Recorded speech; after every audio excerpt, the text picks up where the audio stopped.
Hey, Miss Amelia. Well, hello. Good morning, Miss Sydney. How are you? I'm good. How are you? I'm good. School has started. I know the past couple weeks we've talked about it starting. This week was the first week of class, hmm and boy, do I feel it. Busy, Yeah, busy, busy. yeah. I was scrambling to get my class ready. Still have to do a little bit of work on it this weekend, and then I should be good to go. But yeah, planning it out, scheduling it, all the things Mm-hmm. did take some time. Mm-hmm. And I thought to myself, so our first day of class was Wednesday. I was hmm kind of scrambling Monday, Tuesday to get everything together. And I thought, girl, you had 2 months before this that you Same. could have slowly sat down and planned it out. And I didn't. But, Yeah, I think we talked a little bit about procrastination last week. that irony. And I definitely felt it. And I thought, you did this to yourself. So, Yeah. When we said that we struggle with procrastination, we meant it. yeah. Literal Meant example it. this week. Yes. Yeah, Mm-hmm. for sure. For sure. Well, today we're going to be talking about empathy. Oh, so Yes. exciting. Mm-hmm. It's funny if anyone is listening that knows me, they're like, Emily, you're about to talk about empathy because you're not very good at it. So, which I also, when we first talked about talking about this topic, it was one of those of, I am working on being more empathetic. So, a lot Mhm. of my lens coming from this is something that, hey, this is a skill that's important, but I am working through and I am learning as I'm working with people. So, I figure we could start with the definition of Yeah. empathy. While most people may know what it is from the Oxford Dictionary, the definition of empathy is the ability to understand and share the feelings of another. So, very straightforward. I believe that there's a debate of like, what's the difference between empathy and sympathy? And so, today, talking about empathy is like putting yourself in their shoes hmm and being able to understand and share that. So, Yeah. that is what we will talk about today. I know one of my first questions that I had hmm was I guess when you first think of empathy, kind of where are you at with that? And how does that play out in your relationship with others? Yeah. So, again, I think I've said this a few times before, but I'm a people pleaser. And so for me to show empathy, it's very probably comes natural with the people pleasing personality type. So for me, I'm definitely one of those that, I feel blessed in my life that there's times where people come to me with situations that I have never gone through. And so for me, I look at it as like almost like a learning opportunity too, to for how to be a good friend or how to be a good listener or anything like that.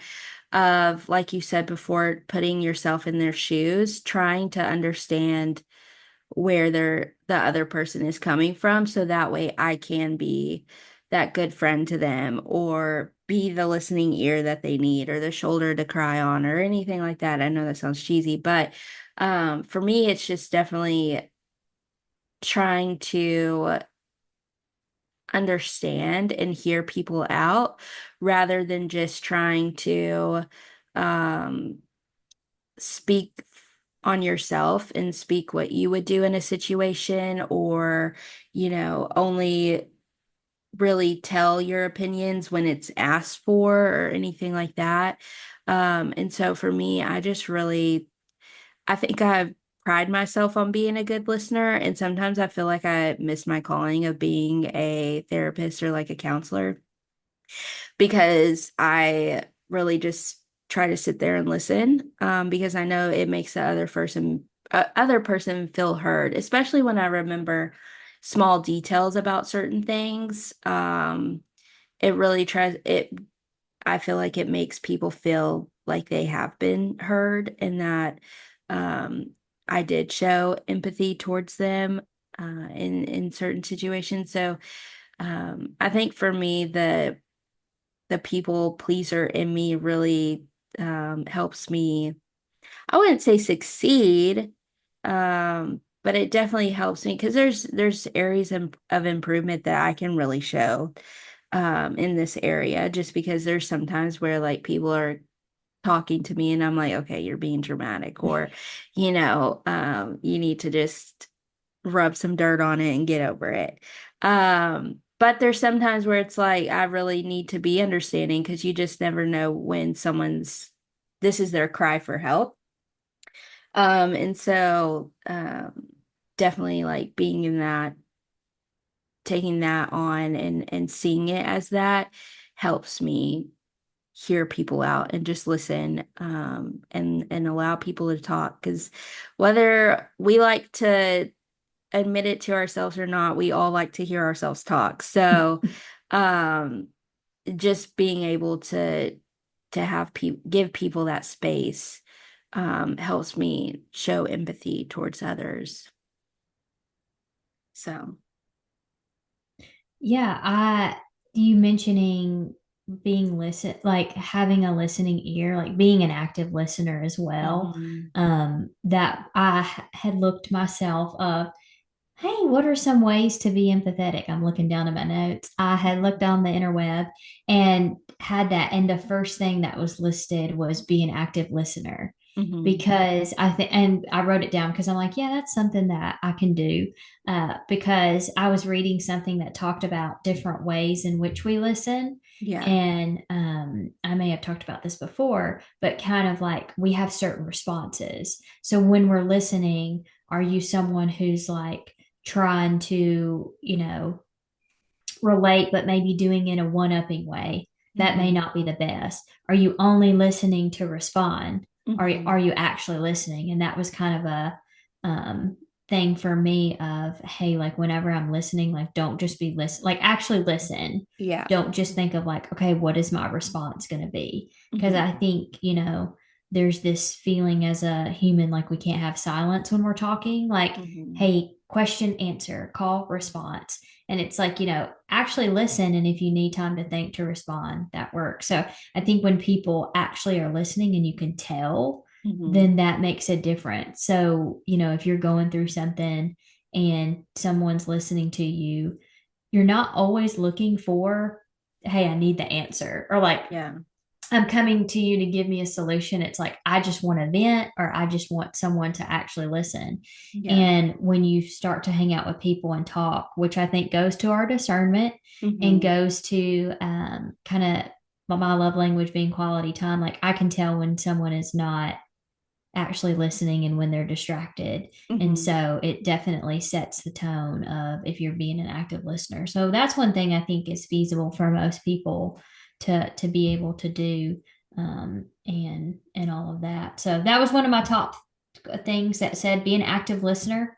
I know Yeah. another one, it said another tip was be genuinely curious about others, Mhm. which again I thought was like, oh, like that's easy, whatever skills that we have, be genuinely curious. So I think that also becomes being an active listener. So when you're listening, if someone is mentioning something, like asking them questions about themselves, like you said, and I'll admit this too, I do like to hear myself speak. um I don't like to necessarily hear it on a recording because then I'm Mhm. like, ugh. But like I like to talk because I'm like, I'm going to say this thing and it's going to Mhm. be like, oh, they're like, oh, that's good.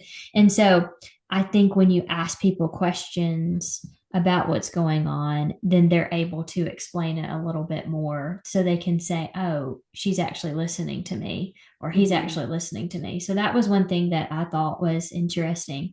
But I do think with that, it's important not to just ask questions to show that you're asking questions.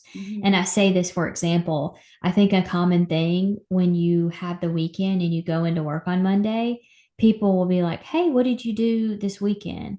And you can tell if like someone's genuinely interested or they're only asking you that so then they can share what they did this weekend. And Mhm. so that's a big thing for me of I, you know, don't always ask people that. Sometimes I do, but it's like I don't want them to think I'm just asking it to ask it for conversation purpose. Like if I'm genuinely interested, so if someone went on a trip, I may ask them, but I'm not like, okay, well, this is what we did while you were gone. Like, Mhm. hey, like, how was it? How did this go? And that can really make a difference because I think you probably experienced this. Like, you are an active listener and you'll ask questions. So people come back to you and want to talk to you about Mhm. that. So I thought that that was good of genuinely being curious because I know when people ask me questions, I'm like, oh, well, I did this because I like to share that. Yeah. Um, but yeah, I know you mentioned like you being a people pleaser, and that helps with kind of reading a room and seeing Mhm. like, hey, what's needed now? Do I need to be listening or do they want my advice? And so I think that's where I do better at like reading a room of like, hey, if something's up, I may ask someone about it. But one area that I struggle with empathy is personal responsibility Mhm. is one of my, if not my top value. It's like one of my core values. And Mhm. so I'm very much of like, if I'm not doing okay, I will tell someone about it. And I don't expect people to say, hey, are you okay? Like, because I'm like, yeah, I'm fine. Like, I'm going to let you know if I'm not okay. Like, I'm going to Mhm. be real with you.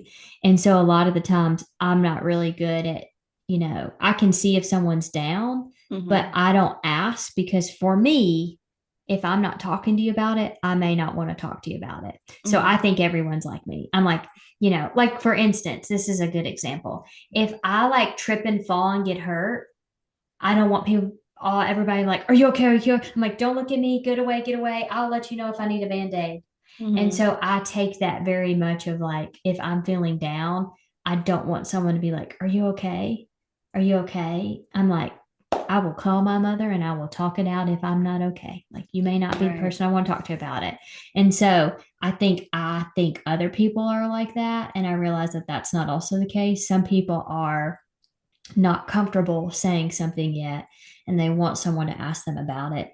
And so I think that that's where I struggle of like, I'm pretty private, so I don't want people asking me questions, so I also try to do the same. And I think that that can come across as if like, well, you're not wanting to get to know my experience. You're not wanting to know what's going on with me. Where I'm like, hey, if you want to talk about it, I am here to listen, but I'm not going to Mhm. nitpick and say like, well, what about this? What about this?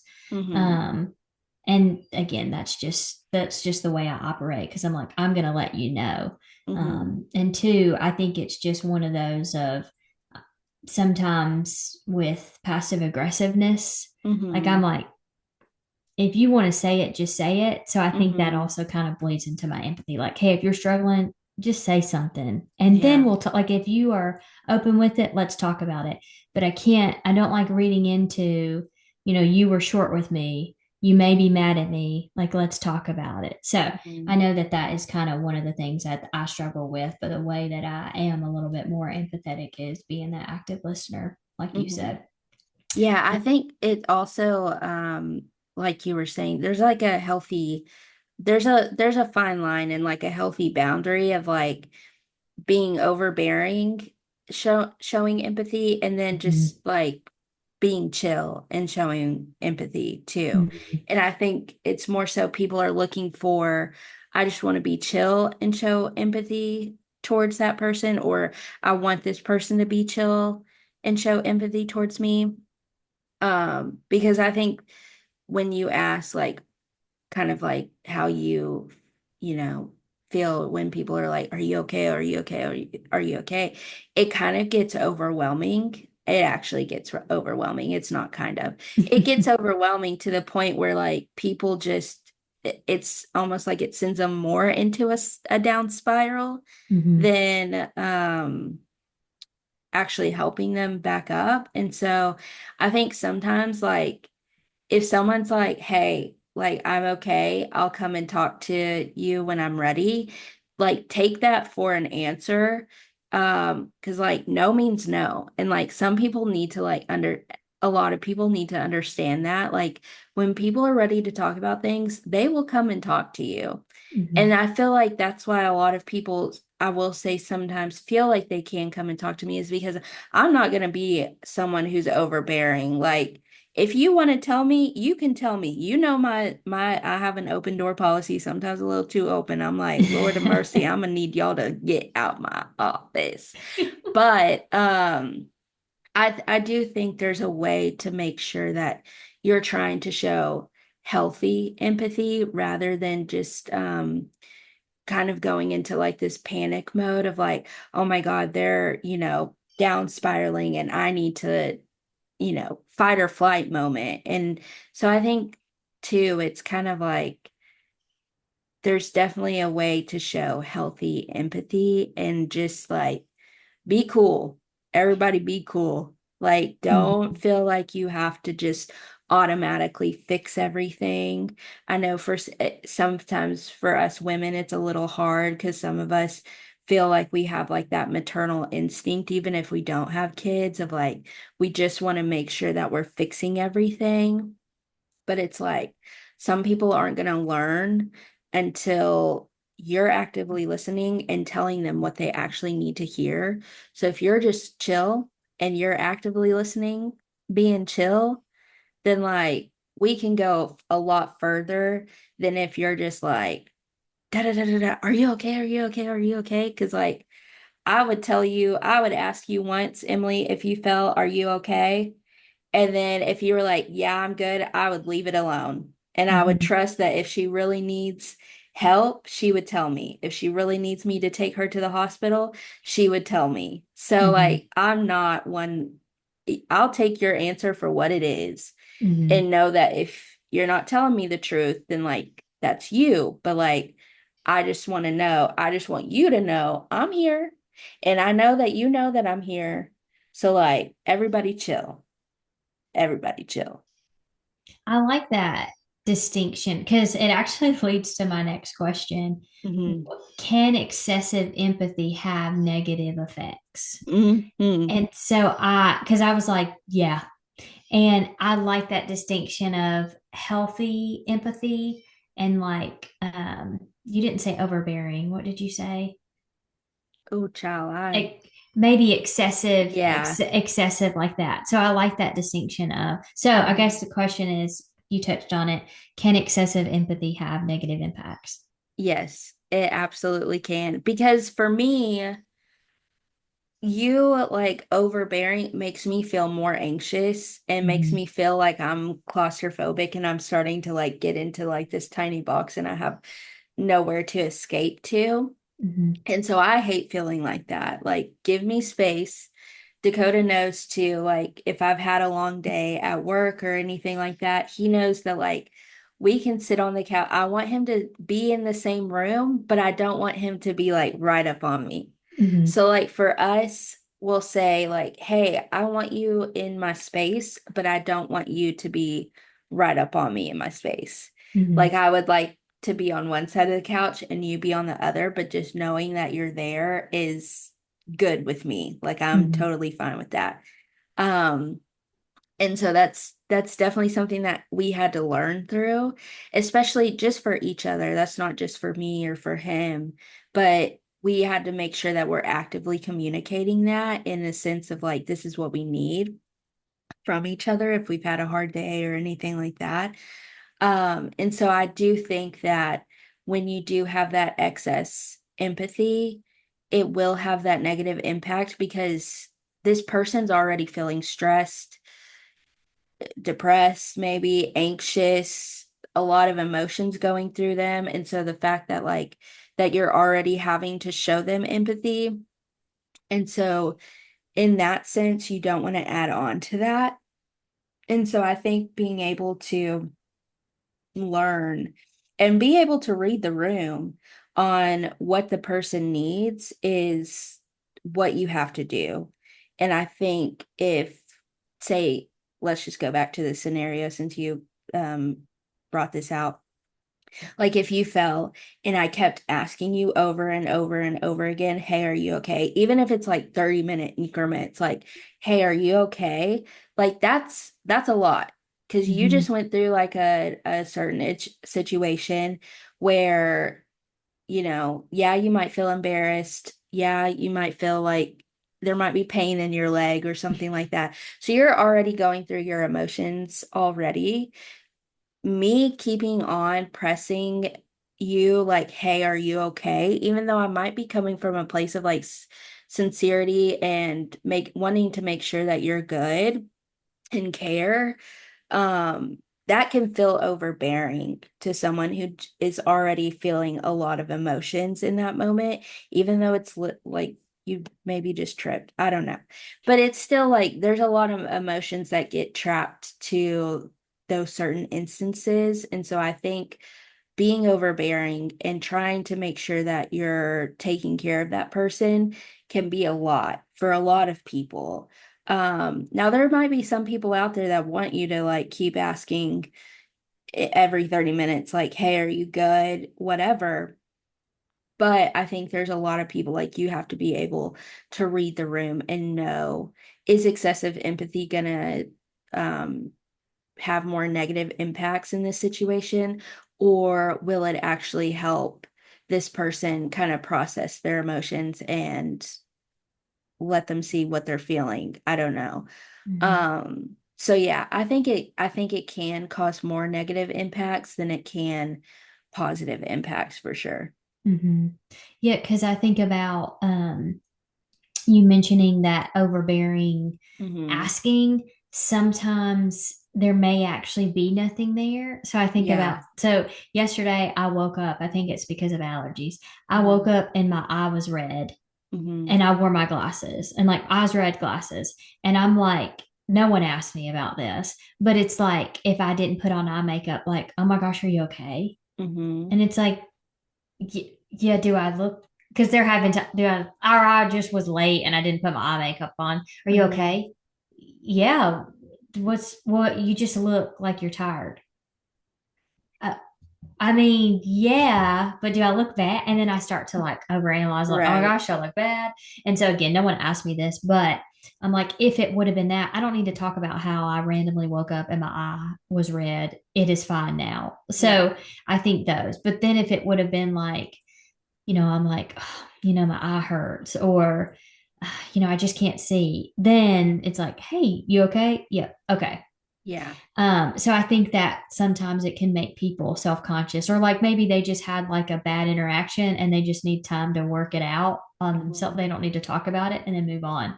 But I think too, one of the negative impacts that I see, and this is coming from me, who Hmm. is a strict person, so this answer is not going to be very empathetic, but going Hmm. back to personal responsibility, I struggle with excessive empathy when I see it and I Hmm. don't give it, but I struggle with it because I feel like it doesn't teach the other person to communicate their needs. Hmm. And I'm thinking more so of, yes, peer to peer, but I used to, supervise people that would be like, I'm thinking about RAs who are like 18 to Right. 22.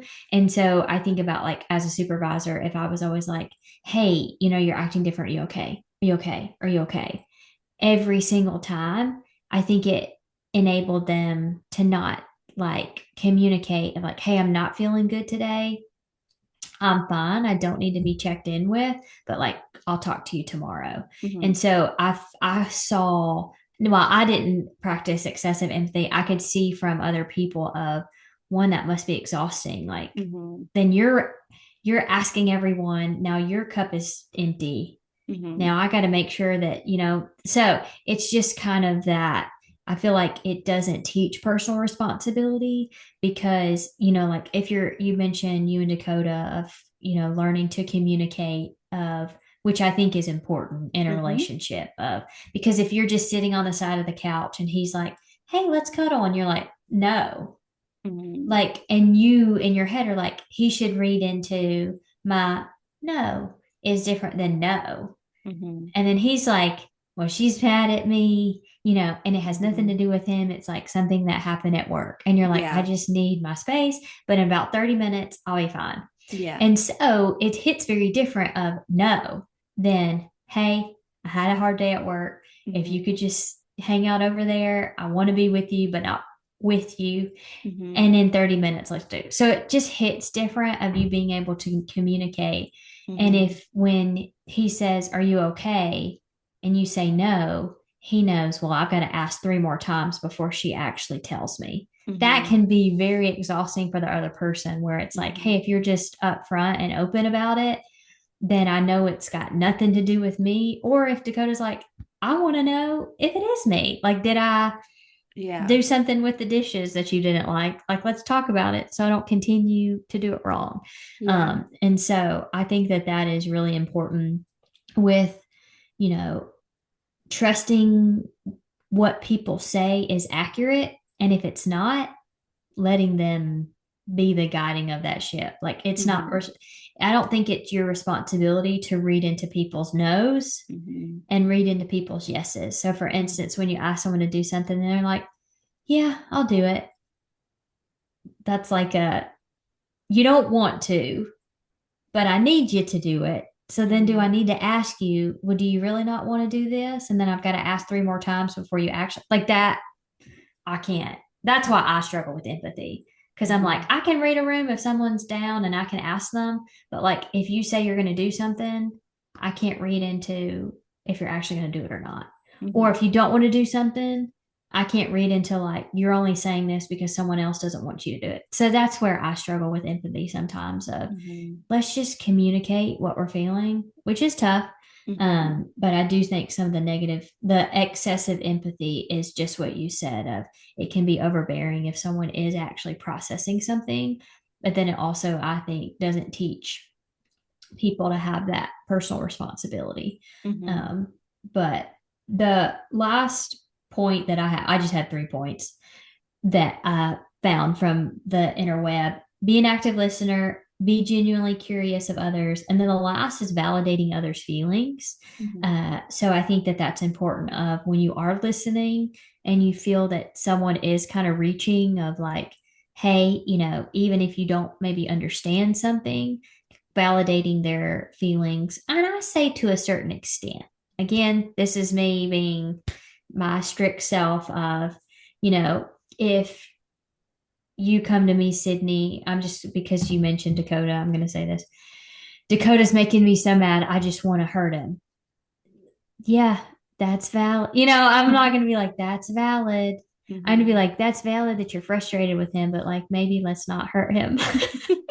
So I think Yeah. validating, of course, to a certain extent, or, if you have a coworker who is constantly hating on another coworker and you're like, she's this and she's that, like not being like, yeah, yeah, if you don't actually feel that. It's like, hey, I get that she said this that frustrated you, but why are we always like picking on her? Like, what's going on? And Mm-hmm. so I think it is important to um, validate others' feelings, but if it's off base for you and you have the rapport with the individual saying something, because I don't say that to everyone. So if I have someone that I'm not as close to and maybe they share something with me, I may not always say, well, you shouldn't do that.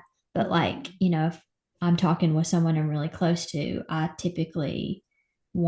don't want to co-sign things Mm-hmm. that are way off base. Mm-hmm. But I may ask them more so of like, well, why do you want to do that? But that's just my feeling. But I just thought that that was an easy one that individuals can do to show empathy, is validating others' feelings, even if you haven't maybe experienced it before. And Mm-hmm. when individuals hear that, I think that that can be powerful. So, Yeah. Yeah, I definitely think it's kind of like all of our truths are different. And so, but there's only one truth, and that is the Bible. amen and Amen. amen. Um, but I'm just saying, like, the way that we experience and the way that we process things are very different from each other. So, how you process um excessive empathy is your truth, but how I process excessive empathy is my truth. So it's like, what is right? What is, and you can go down into a whole philosophical turmoil with that. But I think the thing is too, is, and that's why it comes down to, validating someone's feelings is because to them, how they process that situation, that is their truth. So it's like, yes, I need to validate that because they process it in that way. But for me, I can also offer a different aspect of viewing that element or that situation because maybe I wouldn't have processed it the same way as that person. And so for me, I'm like, yes, like your how you feel is true to you. This is what, if I were in that situation, showing empathy, putting myself in their shoes, this is how I would have processed that. So, have you ever thought of it in that way, in that sense? And so it's kind of like, yes, like your feelings are validated because you process that situation how you process that situation. But you showing empathy towards that person will be able to help you help them see and process it maybe in a different way too, of like, hey, yes, I understand like what I'm feeling right now in this situation is true to me. But I do need to look at it from this other standpoint of maybe how that person is feeling to maybe say those things to me or, treat me that the way that they did and things like that. And then that allows them maybe to go back to that person that they're having issues with, or maybe to go back to that situation or whatever, to then communicate how that made them feel or whatever. So I think it's like, it's more so, we're not just validating feelings because we want to like make people feel always cared for and almost like baby them and hold their hand. But you also have to understand that like we all process things differently. And so it's just how they process it is going to be different from how we process it, but the way that they process it might not be right. The way we process it might not be right. And that's why we have to turn to our Lord and Savior Jesus Christ to understand how we process things. Mhm. But that's a whole nother conversation. So it's kind of like for us, if we're, trying to help someone feel heard, yes, your feelings are validated, but I want you to understand another viewpoint of this situation or anything like that. So I feel like, yes, let's validate people's feelings, but offer other solutions because I don't want it to feel like, well, at least for me, I don't want it to ever feel like I'm validating your feelings because I feel like you're always right and like this, because it can get that way with Mhm. validating feelings. But it's like, yes, live your truth, protect your peace, but also you've got to understand where that person or that situation or whatever came from. And so that's why it helps showing empathy in that way because you can help that person understand in a different light too. That's why I think it's important to surround yourself with people that you trust and can give you wisdom. Not saying that, your friends are always wise and always right, but kind of that, hey, if I come to them, if Mm-hmm. I'm off base, like they're able to not tell me this is how I should do it, but they're able to offer that different perspective. Mm-hmm. And, I know if they're rooted in the same values that I have, and I hear the same answer. Like if I talk to my mom and then I Mm-hmm. talk to you and then I talk to my sister and y'all all are kind of saying the same thing, like y'all are my trusted advisors. So I'm like, Mm-hmm. hey, maybe there's some truth to that. Mm-hmm. And then, but it's not to say, because I think about there's been times when I've even sat in on a presentation Mm-hmm. and, I then talk to my friend and I'm like rehashing and we've heard two different things, not two different words, but just seeing it in two different ways. So that is Mm-hmm. true of like, hey, not necessarily like you don't want to surround yourself with just yes people. Because Mm-hmm. if I'm like, this person stinks and I hate this and blah, blah, blah, blah, blah, and they're like, yeah, yeah, yeah, to everything I say, of course I'm going to build that confidence where I could be off base. But that's also not saying I'm surrounding myself with people who hate on me and tell me I'm wrong, but Mm-hmm. just that balance of, you have your trusted advisors and Mm-hmm. those people that you can go and talk to about where, sometimes they're actually like showing you empathy of like letting you know too if you're off base. It's not just Yeah. saying, yeah, you're right in that and like move forward. Like, hey, I've also gone through this and this is the way that I did it. You don't have to Mm-hmm. necessarily do it that way, but here is kind of how I was able to process it. So that is good what you said of like having those people. And then two, not just people, but you mentioned the Lord Mm-hmm. and like praying about it as well of like, Mm-hmm. hey, because he's someone that you can, I mean, he's the most trusted advisor. So Mm-hmm. you can talk about it. And, sometimes when I talk about things with him, I think he's not saying this, but I always just hear him say, Kim, there are people dying. He doesn't say that, but I just think about sometimes I feel silly. I'm like, yeah, I'm worried about this little thing. And, you've got so many people out there with things going on. And Mm-hmm. so that's another way of not just being with yes people, but Right. being with people who can validate, your truth, but then also kind of offer that different perspective. So I do like that Yeah. you shared that. Yeah. And I'm doing a Bible study. And it's called Under the Sun, and it's a study in Ecclesiastes. And Ecclesiastes is like, if you've ever read the book, it's like, I'm a say it. I'm not gonna beat around the bush, bruh. And so we're learning about, or I'm learning about, like what is already, what we're discovering and things like that is already known. There's nothing that we're feeling or there's nothing that's in this world that isn't already discovered, maybe not to man, but the Lord created it. And so it's like there's nothing that we're going through that's not already written. And Mhm. so I think it kind of reestablishes because we're always like, oh my gosh, like I feel like I'm the only person in the world or whatever, and no one's going to understand me or anything like that. It's like what you're feeling, I can guarantee you someone in the Bible has gone through, Mhm. and here they are coming out on top, you Mhm. know?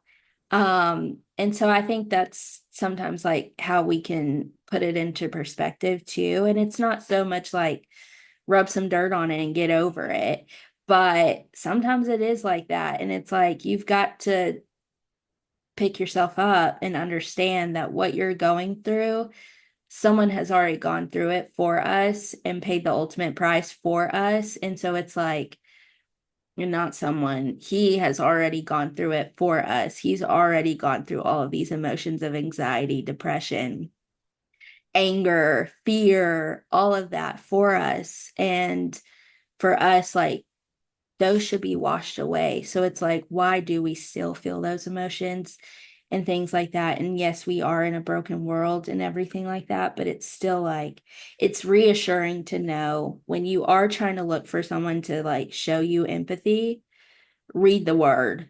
Because I will say there are times where, I'm feeling worry and I'm feeling doubtful and things like that, and there's verses and stories of things like and of things that have happened to where it's like, why worry? You know, the birds literally have to scavenge for their food every day, yet they're still full by the end of the day. The flowers will rise, Mhm. and grow and things like that. They will find their supply of water. Like that will all be provided. So why are you worried? And so I don't know. I just think that sometimes like if you can't, you're never going to find empathy from man fully. Like there's still going to be a time where you feel like, man, I feel like I was very vulnerable in that moment and they didn't serve me. Mhm. And but if you go to him with a capital H, you're going to be fed. And he might give it to you straight. More than likely, he will give it to you straight. You want to Mhm. talk about not being passive aggressive. So I think the thing is like we have to understand, like redirect ourselves to like, yes, it is nice to have those advisors and it is nice to have like, because I do think the Lord calls people to help us on this earth and keep us straight on the path. Because it is hard to get, or we can get distracted and we can fall off the path, right? And so I think that when the Lord has placed those people in our lives, hold on to them tight, because they are going to be able to show the qualities, hopefully, that to be Christ-like and to show you the proper empathy that you're going to need to carry you through certain situations and things like that. And so it's like if you're not finding it in man, if you haven't surrounded yourself with those people, and we'll kind of hit on community later, but if you haven't surrounded yourself with those people, then turn to the word of God to help you direct you to those people. So that's just my soapbox. I think I just got on a tangent that like really related nothing to this topic, but here No, we are. actually, because like you would say a sentence and I'm like, yeah, that point, and then another, that point, because that is true of like, there are going to be, you could be friends with the most empathetic person, Hmm. but there are going to be times when they're not going to read a situation right. They're not Hmm. going to know how you're thinking and feeling, and they're going to disappoint you. Even your Hmm. most trusted advisor here on earth is going to disappoint you because, newsflash, you are also going to disappoint others. There are Yeah. times when we joke about this, but there are times when like we chat and I leave and I'm like, that wasn't my best work. You sent me an Instagram with that this week. And I'm like, yeah, Literally me driving home from your house, I'm like, dang, I really did her a not a solid with that one.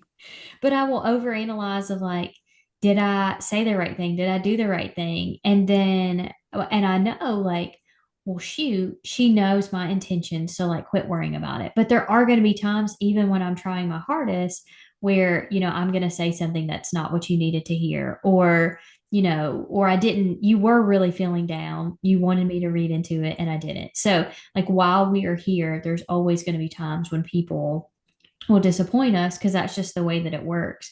Hmm. But as you said, capital HIM, he Hmm. won't. And so you can always, talk with him. And then, if you're listening and you're like, you say talk to him, but like, how do you hear his voice? It's not something I think or I haven't experienced. It's instant. It's getting into the word. When I'm really into the word, I can feel kind of the guidance more and more. And when I'm Hmm. further away, his voice feels more distant from that. And Yeah. so, and like you said, there are times when I'm like, I hear him or feel kind of the direction, and I'm like, yep, like that verse. I don't know it verbatim, but you were saying of, the birds of the field are fed. Why are you Yeah. worrying about it? Every single time I hear that verse or I read that verse, I'm like, good point. Good Yeah. point. Why am And I it's worried in about the multiple silly thing? places, yeah, in the Bible. So like he knows. Right. We If be he's saying it worrying. multiple times, Yeah. there's truth to it once. But if he, Yeah. because I think there's something that says, like, don't worry, like, Hmm. there's so many times that it says it, or like, trust in God, or do not fear. And Hmm. so every time I hear something like that, it's just kind of a like holding accountable of like, you're right. Like, I'm going to be provided for if I trust in him, and like, don't Hmm. worry about it, and worrying about it isn't going to change anything. And Right. so one of those things of like, don't think, okay, did I provide this to this person? Did I do this for this person? It's like, if you had good intentions and you tried your best, you did as humanly possible. But hoping that that is supplemental to digging into the word, praying, chatting with him, and getting that comfortable. So, no, what you said was totally on base with that because I do think we put a lot of responsibility of humans about Hmm. empathy, where it's not completely their responsibility because it's always going to, disappoint us. But Hmm. sometimes empathy is not always a oh, it can be a oh, but then what are we going to do about it? Like, Right. yes, like let's rub some dirt on it and pick ourselves up by And get over it. our bootstraps and keep going. So Hop back up on that horse. yeah, get up on there and ride like the wind. Yee. Yeah, yeah. Um, so I know you mentioned that you had a couple of tips and tricks from the interweb. So if you wanted to share those. Yes. So, I definitely have 8 steps on how you can show more empathy. But again, I want to be mindful too that like we are both Emily and I are strong believers in our Lord and Savior Jesus Christ. And so I just want to make sure that, yes, like these are good steps, but ultimately to show empathy, like like Emily said, getting in the word and things like that is really what you're going to learn how to show empathy and how to show empathy more like Christ. So I just want to make sure that we kind of touch base with that because, we do want to encourage you guys to live like Christ because I know it's hard for us, especially in like the certain situations and jobs and things like that. It's hard to live like Christ. I mean, I don't know of anyone who has literally just like nailed it. What is it? They put Hit the nail the on the head. that. I don't know anyone who has hit the nail on the head with this.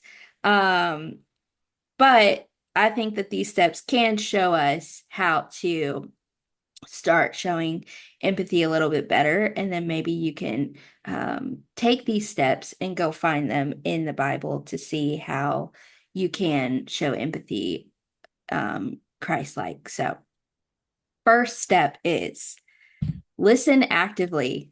And we definitely hit on this. I try to make sure that I listen and that, I'm not quick to be like, all right, well, you're being dramatic or anything like that.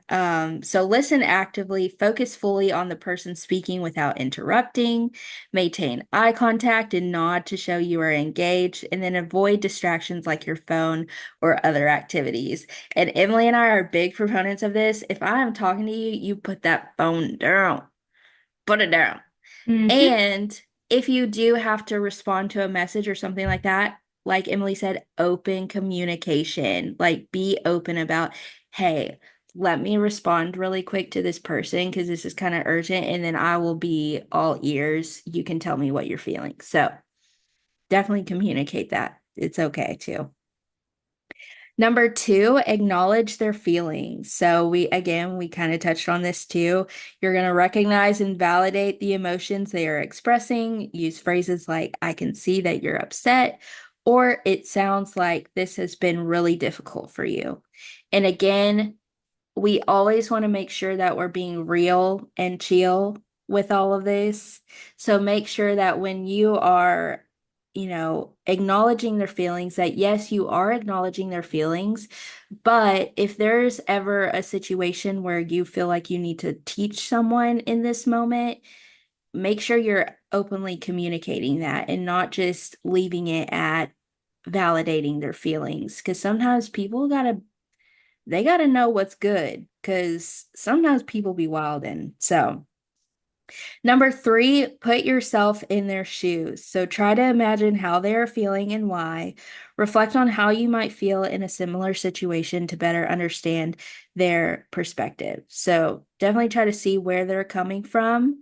And if there's anything that you can offer in that situation, definitely offer um, some guidance or some assistance when it's necessary. Don't just, I feel like there's a fine line of, expressing your opinions or your thoughts, but then also because that can kind of take away from active listening. So just be mindful of that. Number four, respond with understanding. So use empathetic language that shows you understand their feelings, such as that must be really tough, or I can't imagine how hard that must be for you. So again, validate their feelings, and offer them support, but do understand that there might be some teaching lessons in this moment. Number five, offer support. So ask how you can help or simply offer a comforting presence.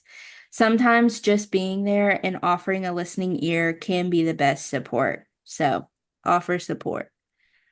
And this is where you can throw in some Bible verses, some studies, things like that that you have done that help you in certain situations that maybe you have faced too. Number six, avoid judging or offering solutions. So, empathy is about understanding, not fixing. Refrain from giving unsolicited advice or passing judgment on their feelings or actions. So, like I said, make sure that if you are offering or if they are asking, that you're doing it in a reasonable situation or in a reasonable way. Don't just automatically start saying like, this is what you should do, yada, all the things. So active listening, but then offer help or assistance when it's needed. So number 7, use nonverbal cues. So your body language, facial expressions, and tone of voice should all convey empathy. A gentle touch on the shoulder, a sympathetic look, or a soft tone can communicate understanding. I'm not a touchy-feely person, so like a hug or anything like that, I always find awkward. So like if I'm offering empathy, I'm always like, girl, safe space, or, door is open, but I'm never going to be the one to be like, let me give you a hug or let me give you a handshake or anything like that. I always found the give your neighbor a high five or something like that at church the most awkward moment ever. Mhm. But yeah, so use nonverbal cues. There's different ways that you can figure out how to do nonverbal cues if you're not a touchy-feely person, which I am not. And then number 8, follow up. So check in with them later to see how they are doing.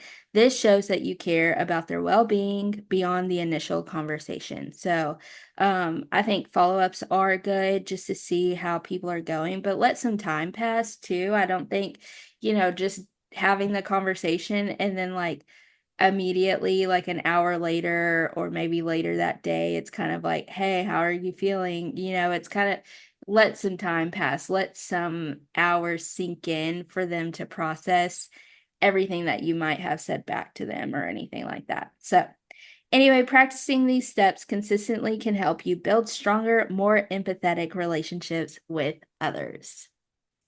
I love those. And in that, I think we found our new tagline. I wrote it down. Yeah. Be real and be chill. Amen. If you I ain't being real or chill, I don't want it. Hurry up.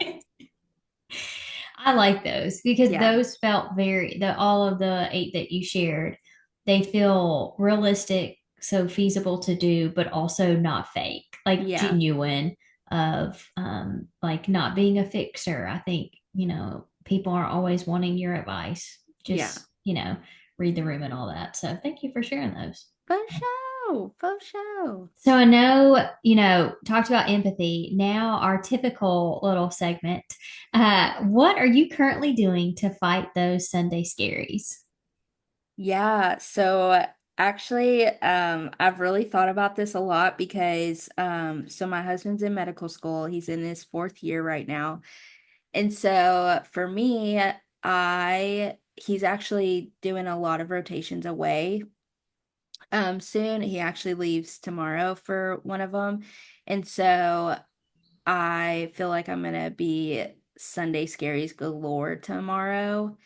So I've been trying to think of like ways that I can fight those Sunday scaries. And I think for me, it's just really I've been trying to get inspired. And so I've been going to like Pinterest and things like that because I find joy in finding new decor ideas or just new ways that I can just freshen up my space or anything like that.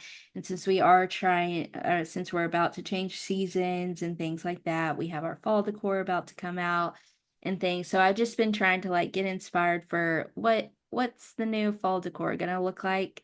Um, this year. And so for me, I know it kind of sounds like a little mainstream or anything like that, but I've just been really kind of protecting my peace and trying to find ways to freshen up the space. I always love the change of seasons because I feel like it's almost like a restart within the year, but it also can bring a lot of seasonal emotions and things like that along with them.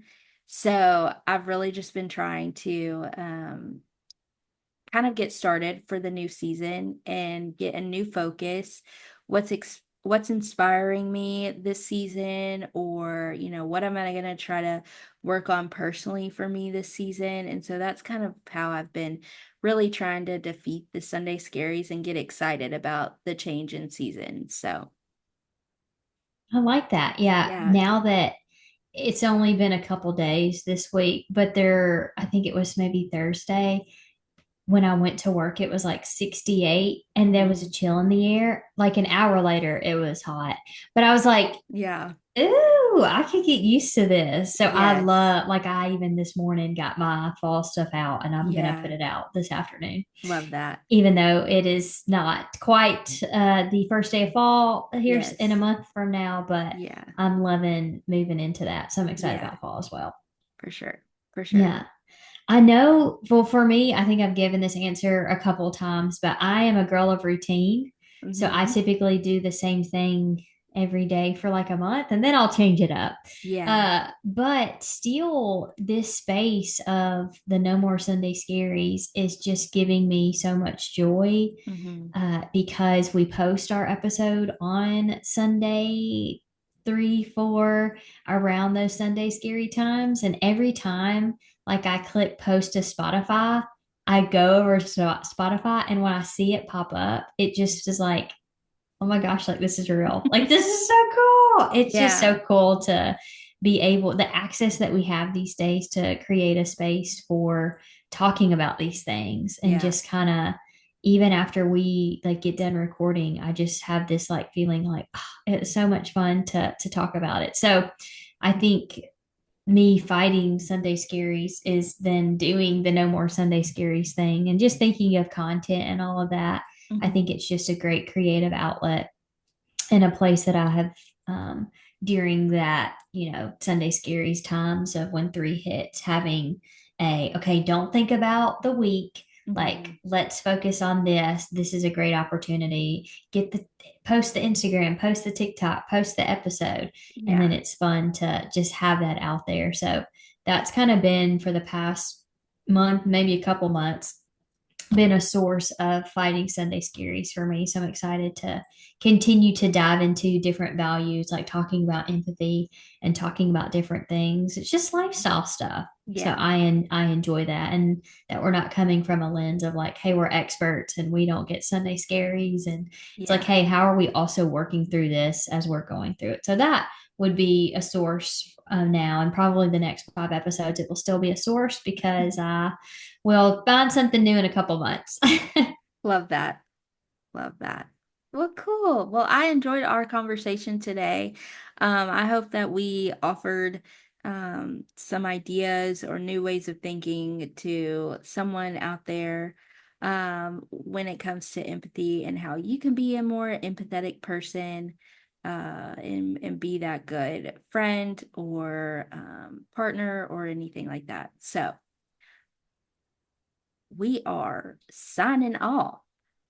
And I hope you all have a great rest of your Sunday Mm-hmm. and protect your peace this week. Amen. See ya. Bye.